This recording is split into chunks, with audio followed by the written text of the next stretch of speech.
Assalamualaikum warahmatullahi wabarakatuh. Selamat datang kawan-kawan semua di channel Riam Biru. Terima kasih banyak untuk kawan-kawan yang sudah berkenan hadir di channel ini, dan pada kesempatan kali ini ada satu cerita datang dari Mas Tito di Batang, Jawa Tengah. Mas Tito itu menceritakan tentang satu pengalaman horor yang pernah dialaminya sekitar tahun antara 2007-2008. Jadi waktu itu Mas Tito masih sekolah SMA dan memang ada satu hobi baru, yaitu suatu keisengan yang dilakukan Mas Tito bareng teman-temannya. Nah, awalnya Mas Tito itu ini pas momen lagi liburan panjang gitu ya, liburan akhir tahun untuk kayak kenaikan gitu kan. Itu kan biasanya bulan-bulan antara Juni Juli gitu kan. Dan musimnya itu musim kemarau. Nah, libur panjang di situ, ngumpul sama teman-temannya yang sekampung. Dan di sana muncul satu keisengan. Ada informasi baru. Nyari belalang yuk katanya. Akhirnya ya sudah, belalang dicariin. Malam-malam gitu di daerah persawahan. Dapat lumayan cukup banyak, digoreng lah. Itu adalah pengalaman pertama Mas Tito makan belalang, dan enak katanya. Dimakan banyak sama Mas Tito, badannya nggak siap dengan lonjakan protein mungkin ya. Akhirnya apa? Biduran si Mas Tito itu. Dan semenjak saat itu, udah aku nggak mau nyari belalang lagi. Kamu sih Tok makannya kebanyakan gitu ya. Ya habisnya enak, cuman ya begini. Itu karena kebanyakan Tok. Kalau nggak banyak-banyak ya nggak seperti itu. Iya kali ya, tapi tetap Mas Tito itu nggak mau. Aku udah kapok. Itu biduran sebadan-badan gitu, bentol-bentol semuanya. Dan akhirnya mereka pun tetap melanjutkan perkumpulan malam hari tersebut bersama teman-temannya. Dan pada suatu hari ya ada kegiatan lagi ya, namanya begadang begitu. Kalau misal cuma nongkrong di satu tempat gitu ya, bosen udah nggak ada obrolan, ini enaknya ngapain ya? Ya sempet berburu juga, pinjem senapan tetangga ada yang punya gitu ya. Itu ikut-ikutan doang, ikut jalan malam ke sana, entah apapun itulah yang diburu. Bisa dapet, bisa nggak dapet gitu. Yang penting jalan-jalan malamnya. Itu adalah hal yang menyenangkan buat Mas Tito, karena ya masuk ke kebun, tempat-tempat yang mungkin sebelumnya menurut Mas Tito, aku takut masuk ke situ, soalnya tempat itu tuh angker atau apa. Nah ini sama teman-teman barunya yang sekampung, ternyata hal kayak gitu itu udah suatu kebiasaan, dan mereka itu nggak takut sama sekali. Sampai pada suatu hari, ini Mas Tito denger lagi nih, ada salah satu tetangganya itu lagi musim jangkrik pada saat itu, dan ada ide bisnis gitu ya, nyari jangkrik gitu kan. Ada salah satu temannya yang memang sudah melakoni hal tersebut sebelumnya, nyariin jangkrik malam-malam, itu dijual lumayan gitu kan, dapat sekian ekor gitu. Nanti kalau misal dijual di pasar di sana, satu ekornya itu bisa berapa ribu, 10.000, 15.000 kayak gitu, tergantung ukuran, tergantung ya pokoknya serem enggaknya lah si jangkrik tersebut ya. Akhirnya sudah, yuk ikut. Mas Tito pun ikut gabung sama teman-temannya malam itu. Malam pertama berburu jangkrik lumayan dapat banyak. Cuman masalahnya adalah Mas Tito itu takut sama serangga. Dia itu takut sama kecoa, takut sama belalang, takut sama itu jangkrik. Yang kakinya begitu pokoknya, yang kakinya tuh ada gerigi-geriginya. Itu Mas Tito takut sama yang mulutnya tuh begini ya, ada ada capitnya, itu bikin Mas Tito takut. Ya akhirnya waktu belalang itu juga Mas Tito itu nggak nangkepin, dia pun nangkep pakai plastik, serep, udah gitu. Bukan yang nangkepin bener-bener kayak teman-temannya yang lain pakai tangan. Ini pun sama, jangkrik itu sebenarnya Mas Tito nggak nyari jangkriknya, aku nggak terlalu tertarik dengan komoditas jangkrik ini. Aku pengen jalan-jalannya doang gitu. Akhirnya ikutlah malam itu. Dan sebelum kita lebih jauh dalam cerita, mohon izin mau promo bawang gorengnya Wiji terlebih dahulu. bawang goreng renyah seperti sebelum-sebelumnya dipromosikan hampir di setiap episode gitu ya. Bawang gorengnya Wiji itu yang jelas spesial karena saya yang bikin gitu ya, dan rasanya mantap. Ya dijamin lah insya Allah kawan-kawan suka. Bawang renyah tanpa campuran apapun, itu yang penting. Kita nggak pakai tepung, nggak pakai apapun. Jadi benar-benar murni bawang digoreng pakai tentu saja minyak-minyak yang berkualitas. Monggo kawan-kawan bagi yang berminat langsung, nggak usah pakai lama-lama, ditunggu pesanannya. Untuk kawan-kawan yang kemarin sudah sempat memesan, terima kasih banyak atas pesanannya. Dan untuk kawan-kawan yang sudah mampir di channel Lapak Horor juga terima kasih banyak. Cerita-cerita lama ada di sana. Monggo yang belum mampir silakan mampir. Dan kita lanjut lagi cerita dari Mas Tito tadi. Ikut malam pertama semuanya aman-aman aja karena cuman sebentar, ya paling setengah jam gitu ya. Karena kloter pertama itu udah mau pulang. Akhirnya Mas Tito itu di hari itu kloter kedua udah mau pulang. Akhirnya ikutan pulang. Ya dapat jangkrik-jangkrik begitu, Mas Tito nggak tertarik gitu ya. Cuman besok mau ikut lagi gitu kata si Mas Tito. Akhirnya keesokan harinya Mas Tito pun berangkat sama teman-teman. Kebetulan di dekat rumahnya itu ada area persawahan ya. Area persawahan itu ditanamin jagung. Nah di situ kalau habis panen itu banyak jangkriknya di sana. Ya ditunggulah beberapa minggu gitu. Nanti banyak jangkrik-jangkrik baru itu muncul. Disitulah kalau malam itu lumayan cukup banyak, tapi yang nggak banyak-banyak banget karena sawahnya kan luas ya. Biasanya tuh kelihatan center begitu. Oh di sana ada orang juga lagi nyari jangkrik. Malam itu Mas Tito gabung dengan beberapa temannya. Ada sekitar 6 temannya yang lain. Jadi total itu ber-7 berangkat dari rumahnya Mas Tito menuju ke sawah sana, sawah bekas panenan jagung. Awalnya ya biasa aja, Mas Tito itu cuman ikut-ikutan doang ya. Dia itu nggak beraktivitas ikut nangkepin, dia cuman ngikutin, suaranya di mana, nanti kasih tahu temannya, bro sini ada, katanya. Nanti temannya nyamperin, nangkepin kayak gitu. Nah, waktu pun berjalan malam itu, berarti malam kedua ya. Mas Tito dari rumah itu berangkat lumayan cukup malam juga, sekitar setengah 12. Setelah ngumpul-ngumpul, nongkrong-nongkrong, ngobrol-ngobrol kayak gitu udah bosen, baru mereka berangkat. Hampir tengah malam sampailah mereka di sawah tersebut. Ya berangkatnya dengan jalan kaki karena memang nggak terlalu jauh. Sesampainya di sana langsung mereka tuh pada turun, tapi memang dipesenin hati-hati ya sama ular katanya begitu. Iya ular yang baris-baris yang garis-garis putih gitu. Itu hati-hati sama ular itu, sama cahaya itu ngejar katanya. Iya dan bisanya lumayan. Ya dengan berbekal itu tadi informasi tersebut Mas Tito nggak punya pengalaman sama sekali. Ayo masuk aja gitu kan, ngikutin teman-temannya yang lain. Sampai akhirnya mungkin udah sekitar 1 jam lah mereka di tempat tersebut. Jam setengah 1 pagi mungkin ya. Hawa pun udara udah mulai dingin. Ya sebelumnya udah dingin, cuman ini malam kayak kerasa lebih basah sedikit gitu ya. Ini udah jam berapa? Ternyata udah sekitar jam setengah 1 pagi. Masih pada muter-muter, sebenarnya dapat juga udah lumayan cukup banyak. Yang kecil-kecil nggak diambil, yang diambil itu yang gede-gedenya, itu yang ada nilainya. Nah akhirnya sudah. Pada suatu saat, Mas Tito kan ya bantuin kan, aku dengerin suara jangkrik, nanti kasih tahu ke temanku. Nah ini pada suatu momen, Mas Tito mendengar ada suara jangkrik, suaranya tuh kenceng banget, bener-bener kenceng. Mas Tito cariin ini di mana sih suaranya gitu ya, kok suara ini kayaknya jangkriknya tuh gede banget. Di mana ya, dicari-cari gitu kan. Akhirnya apa?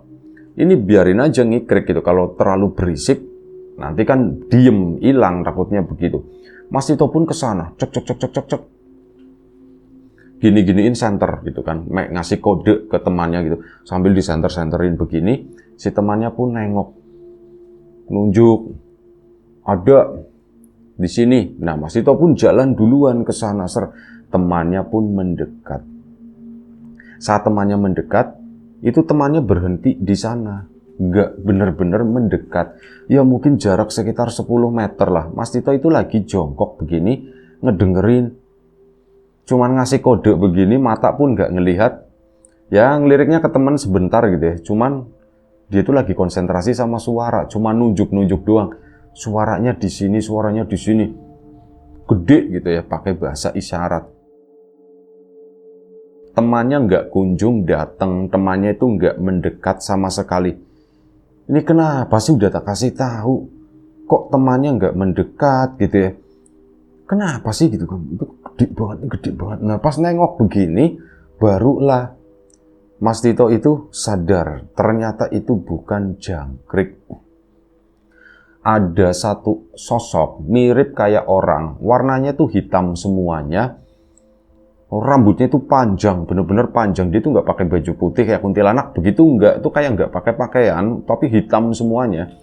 Ini lagi jongkok di sampingnya si Mas Tito dan bunyi, itu apa ya? Krik krik krik krik itunya itu kenceng banget. Ini suara dari mana? Ini orang bukan sih ya? Mas Tito belum berani ngelihat ke atas. Ini orang bukan sih ya? Kayak seorang laki-laki yang lagi jongkok, cuman rambutnya itu panjang. Dan begitu Mas Tito ngelihat ke atas, ke arah mukanya, nah disitulah dia itu lari. Ya pertama jatuh dulu, gerusak, wah susah banget. Udah teriak-teriak gitu kan, wah, teriaknya pun cuman wah doang, mau bilang tolong itu susah banget. Itu mundur-mundur ke sana, gusrak-gusrak sampai kakinya itu pada lecet dan akhirnya mendekat ke arah temannya. Temannya pun nolongin, narik gitu ya. Pergi, kabur, kata si temannya itu begitu. Akhirnya yang lain pun sama, pada kabur semua tanpa mengerti apa sih yang sebenarnya terjadi. Singkat cerita, sampailah mereka di sisi sawah yang satunya. Sisi sini tuh jalan di mana mereka datang. Nah ini ke seberang sana, pokoknya lari sedapatnya gitu ya. Keluar dari situ, dan di situ tuh ada kebun-kebunan bambu. Cuman kalau siang di area sana itu bersih bagian bawahnya karena sering dipakai buat anak-anak main, buat latihan sepeda atau apa. Pokoknya kalau siang itu banyak aktivitas lah di sana. Ya datang ke situ malam hari tentu saja gelap dan menyeramkan. Nah, baru kan dicerita, kenapa sih ada apa gitu. Wah, kata si Mas Tito, ada setan, kata si Mas. Setan apa toh? Aku nggak ngerti, cuman bentuknya, mukanya tuh kayak jangkrik, kata si Mas Tito. Kayak jangkrik gimana? Mulutnya tuh ada ininya loh. Apa sih yang namanya ya? Narator tahu, cuman lupa gitu. Jadek atau apa ya? Pokoknya capit, mulut capitnya tuh. Mulutnya tuh begitu, orangnya tuh hitam semuanya, rambutnya tuh panjang. Masa sih toh? Nah teman satunya ngebelain, emang bener, aku juga ngelihat. Kamu ngelihat? Iya, aku ngelihat. Kok kenapa nggak bilang? Kata Mas itu kan. Lah mau bilang gimana, orang aku itu sampingnya Tito siapa sih? Kok ada hitam-hitam begitu? Ya aku nggak berani lah ngedeket, barangkali apa gitu kan. Oh, kamu jadi ngelihat? Iya, aku juga ngelihat, makanya aku diem aja dan aku curiga. Waduh, ini, nah di sawah tersebut itu ada sebuah sumur.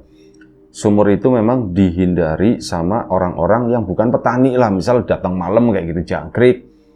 Aku nggak mau datang, misal suaranya dari sana. Atau lagi nyari apapun, godaannya datang dari sumur tersebut, mereka itu menghindar. Nah Mas Tito kan karena amatir, dia itu baru, ya memang posisinya tuh deket-deket sumur tersebut. Dan konon katanya sumur itu tuh ada yang nunggu. Yang nunggu ya sejenis-sejenis itu, nggak tahu namanya itu apa, tapi hitam, kurus, rambutnya panjang. Itu tadi, mulutnya tuh yang dilihat sama Mas Tito itu kayak mulutnya jangkrik, kayak mulutnya kecoa, kayak mulut serangga, seperti itulah. Mas Tito pun ya itu tadi ngos-ngosan. Terus gimana? Kita gimana? Nah, ini mereka lagi pada ngumpul, sama-sama ngos-ngosan, habis pada lari. Ini mereka ngelihat di tengah sawah itu, sawah jagung udah dipotong, udah mati. Itu kan warnanya kekuningan. Jadi kalau malam itu agak lumayan cukup terang di situ. Terlihat ada yang berdiri di sana, dan itu adalah sosok hitam yang tadi dilihat sama Mas Tito di kayak tengah-tengah sawah lah, jaraknya memang lumayan cukup jauh. Yaitu anak-anak itu akhirnya kan nggak berani buat balik ke sawah lagi. Mereka, kita gimana ya? Itu tuh ada di sini, pergi. Akhirnya mereka pergi ke sana. Nah, untuk kalau misal mau keluar dari tempat tersebut, mereka itu harus ngelewatin satu makam. Ada makam, sampingnya itu udah di tembok, tapi temboknya nggak terlalu tinggi ya, paling sekitar 1 meter lah, 1 atau 1,2 meter di situ. Mereka sampai di makam tersebut ya, karena rame-rame nggak terlalu takut lah. Dan akhirnya salah satu dari temannya Mas Tito itu bilang, berhenti dulu katanya. Kenapa? Itu ada yang berdiri di depan. Nah, ini tembok makam ke sana berapa puluh meter panjang. Mereka tuh harus nyisirin tembok tersebut karena sebelah kanan sini itu ilalang tanaman-tanaman, bambu-bambu, dedaunan. Nah, jalannya itu ya sekitar lebarnya itu 1 meter lebih sedikit lah. Ini di sebelah kiri makam, sebelah kanan itu kebonan. Kalau lewat kebonan rawan, takutnya ada ular, ada apa. Kesini itu makam, mepet tembok. Nah, di situ salah satu temannya Mas Tito ngelihat, kenapa bro berhenti, ditanya kan. Ada yang berdiri katanya. Berdiri di mana? Itu tuh di dalam tembok. Di dalam tembok mana? Gak ada yang ngelihat. Mas Tito pun coba nyari mana gitu kan. Mana ada yang berdiri, aku nggak ngeliat apapun. Itu ada yang berdiri. Apa sih? Pocong katanya. Nah, udah kalau udah dihadang sama pocong itu, mereka itu udah takutnya itu lebih lah.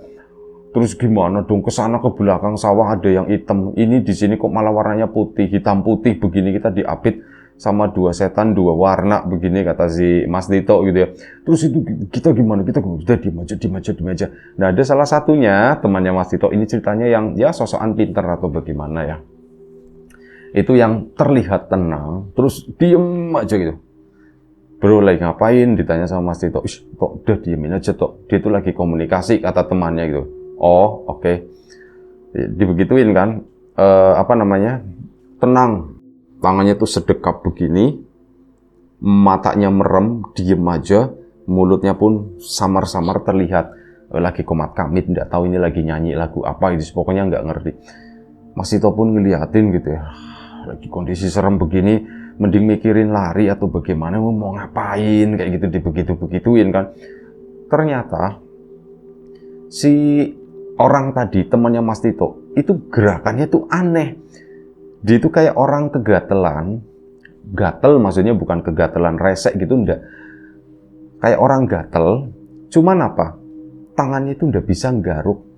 Jadi badannya begini, itu badannya tuh tangannya begini, badannya itu cuman egot begitu. Kayak orang digelitikin tapi dia nggak bisa ngapa-ngapain. Kakinya seolah-olah terikat, tangannya seolah-olah terikat, ya cuman badannya doang yang kayak gitu, geliak-geliuk. Yang lain kan, waduh, gawat, kata yang lain. Emang kenapa bro? Ini kayaknya masuk ke dia, kata si itu. Masuk ke dia gimana? Ya udah tahu, pokoknya kayak pocongnya masuk ke dia. Iya, kabur yuk. Lah ini gimana gitu? Udah biarin aja, dia kan bisa, katanya begitu, kata temannya. Akhirnya sudah. Yang tadi ngelihat itu udah nggak ada di depan. Itu udah nggak ada. Yuk, jalan yuk. Akhirnya jalan lagi. Jangan lari, jalan aja. Mereka pun jalan. Ya Mas Tito sesekali itu nengok ke arah belakang.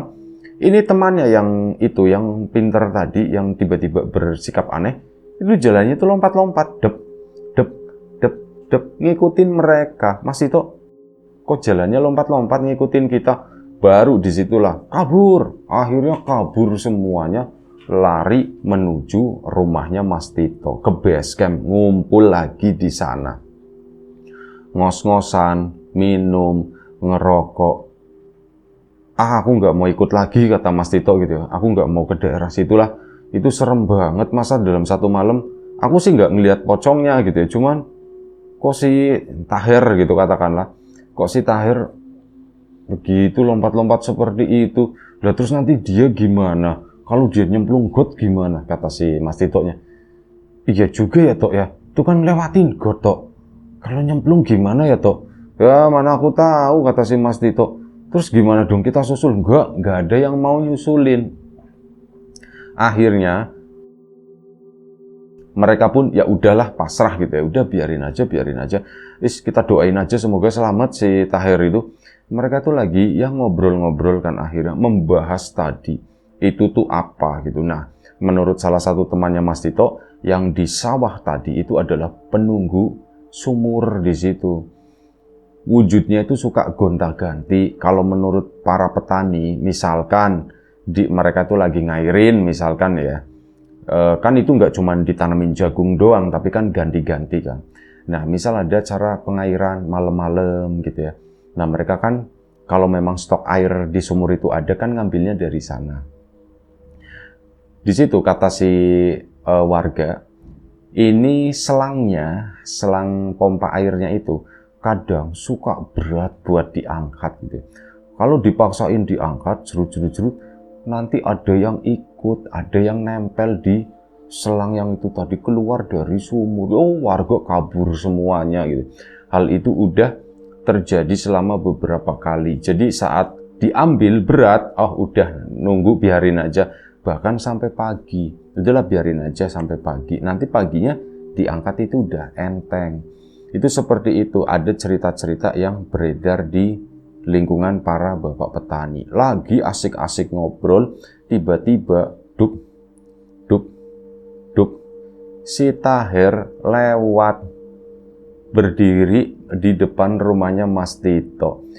Ya ini anak-anak pada ketakutan meskipun wujudnya bukan pocong, cuman gesturnya itu gestur pocong, tangannya dibeginiin ke depan, jalannya lompat-lompat gitu kan. Yang ada salah satu temannya si itu sempat ngomong, bro udahlah gitu, nggak usah kayak gitulah, nggak usah nakut-nakutin, kata si itu.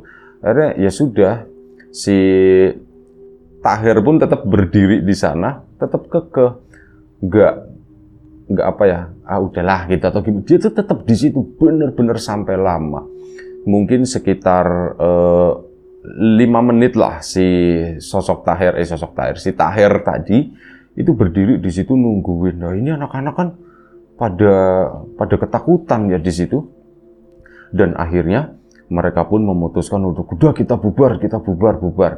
Akhirnya bubarlah. Ada si temannya lagi, si ini namanya Jali. Si Jali yang mengalah, mendekat ke arah situ. Yang lain kan udah pada bubar ya, ke sana kemari. Nah, Mas Tito juga masuk ke dalam rumah. Nah, ini si Jali itu ngedeket ke si Taher. Her, udah yuk, pulang yuk, katanya begitu. Akhirnya apa? Diajak pulanglah si Taher, digandeng. Dan menurut si Jali, ini cerita Jali itu dapatnya keesokan paginya. Si Jali itu ngegandeng, ya itu lompat-lompat terus, tok apa nggak capek tok gitu. Her, apa nggak capek Her? Ditanya begitu. Ya nggak jawab. Kesana diantar sampai rumahnya. Diantar sampai rumah, diketok lah sama si Jali. Assalamualaikum gitu. Tunggu lumayan cukup lama. Her, udah pada tidur kali ya Her ya. Itu Taher pun diem aja. Assalamualaikum lagi gitu kan. Waalaikumsalam, siapa gitu.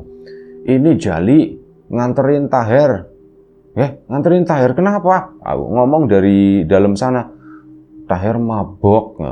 Jalinya asal nyeplos aja waktu itu. Taher mabok. Langsung ibunya keluar kan. Begitu ibunya keluar, set, melihat, pingsan si ibunya. Nah, kok si ibu pingsan? Kenapa? Si bapaknya gitu nongol. Bapaknya pun kaget. Si Rojali kan bingung. Kok si bapak kaget? Bapaknya tuh masuk lagi, nggak nolongin si ibu yang jatuh di situ. Ya Mas Jali juga bingung, ini gimana Her? Ini apa-apaan sih Her? Itu seperti itu. Dan begitu ya, karena bingung ya. Ini aku mesti gimana? Pak, ini ibunya gimana Pak? Jatuh seperti ini Pak. Akhirnya apa? Si ini, Jal, kamu pergi ke sana ya. Kamu pergi. Si Mas Jalinya diusir, disuruh pergi. Akhirnya ya sudah pergi kan. Dia pergi, ngomel-ngomel dalam hati, asem. Tahernya tak anterin baik-baik. Malah akunya diusir begitu. Aku salah apa ya? Apa aku serem atau gimana? Kok ibunya Taher kok jadi pingsan begitu? Nengok kan si Mas Jali ke belakang, ternyata yang berdiri di depan pintu itu bukan Taher, melainkan pocong, beneran pocong.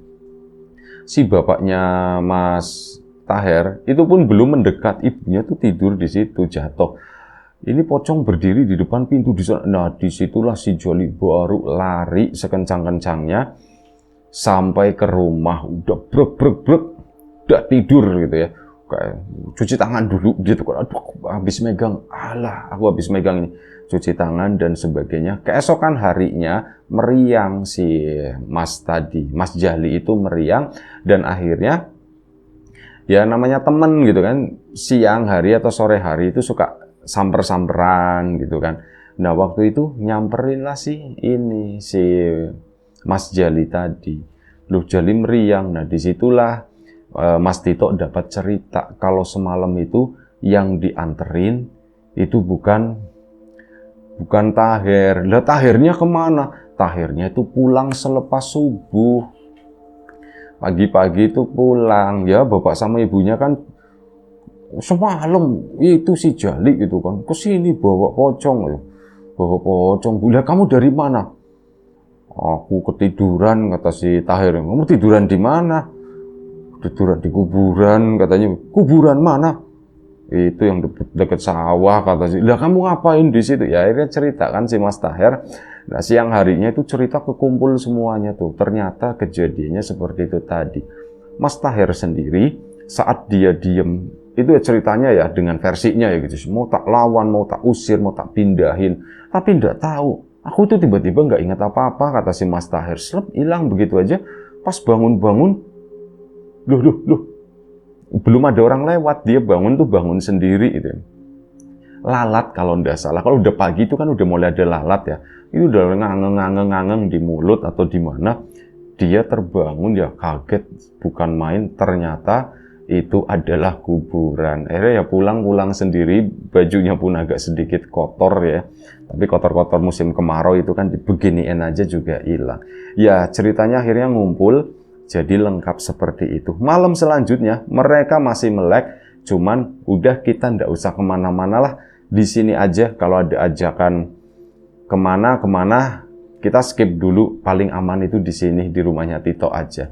Ya, itulah satu cerita dari Mas Tito di Batang, Jawa Tengah sana. Terima kasih banyak Mas Tito atas ceritanya. Semoga cerita ini tetap bisa menghibur kawan-kawan semuanya. Baik. Terima kasih kawan-kawan semua yang sudah sempat mampir, sudah sempat mantengin. Terima kasih atas support dan dukungannya, kawan-kawan subscriber, kawan-kawan membership, kawan-kawan yang udah kasih support dalam bentuk super thanks ke Riam Biru. Terima kasih banyak. Kawan-kawan yang udah ngasih like, udah nge-share ke yang lainnya, kawan-kawan yang udah ninggalin komentar juga terima kasih banyak. Kawan-kawan yang sudah memesan bawang gorengnya Wiji tentu saja tak lupa terima kasih. Yang belum memesan ditunggu pesanannya. Juga yang sudah mampir di channel Lapak Horor, tak lupa terima kasih banyak. Nah, doa terbaik dari kami untuk kawan-kawan semua, semoga selalu diberi kemudahan dalam hal apapun, termasuk kemudahan dalam hal rizki. Yang sakit segera diberi kesembuhan, yang sehat tetap dijaga kesehatannya. Baik, sampai jumpa di episode selanjutnya Riam Biru. Jaga kesehatan kawan-kawan semuanya. Sekali lagi terima kasih banyak. Mohon maaf kalau misal ada salah-salah kata yang nggak berkenan di mata, di hati, di telinga kawan-kawan semua. Baik, sampai jumpa lagi. Assalamualaikum warahmatullahi wabarakatuh.